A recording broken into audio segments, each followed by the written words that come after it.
দুর্গাপুজোয় record Lakshmi লাভ। Kolkata metro ছাপিয়ে গেল বিগত কয়েক বছরের ইতিহাসকে। যাত্রীর স্বার্থে একের পর এক যুগান্তকারী পদক্ষেপ নিয়েছে কলকাতা মেট্রো।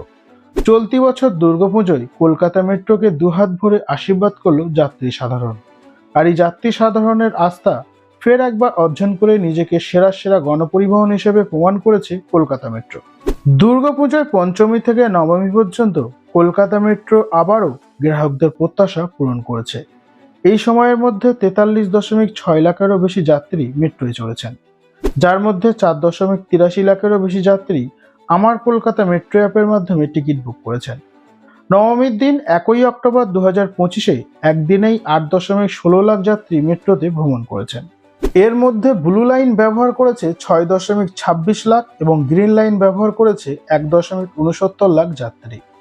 পঞ্চমী থেকে নবমী পর্যন্ত ব্লু লাইনে 33.58 লাখ যাত্রী ভ্রমণ করেছেন, আর গ্রিন লাইনে 9 লাখেরও বেশি যাত্রী ভ্রমণ করেছেন। এই পুজো উপলক্ষে নতুন স্কিমের আওতায় 18,494টি স্মার্ট কার্ড ইস্যু করা হয়েছে এবং 1.45 লাখেরও বেশি স্মার্ট কার্ড 10 বছরের জন্য রিনিউ করা হয়েছে বলে মেট্রো সূত্রের খবর। একই সময়ে 638টি ট্যুরিস্ট স্মার্ট কার্ডও বিক্রি হয়েছে বলে জানিয়েছে মেট্রো কর্তৃপক্ষ। বিগত বছরের ইতিহাসকে পেছনে ফেলে শুধুমাত্র সেপ্টেম্বরেই মেট্রো সাওয়ার হয়েছেন 2.25 কোটিরও বেশি যাত্রী, যা মেট্রোর ইতিহাসে সর্বোচ্চ বলেই মেট্রোর তরফে বিবৃতি জানানো হয়েছে। তবে এত বিপুল সংখ্যক যাত্রীর আস্থা অর্জন করতে পেরে মেট্রো কর্তৃপক্ষ ধন্যবাদ জানিয়েছেন যাত্রীদের সহযোগিতা ও সমর্থনের জন্য।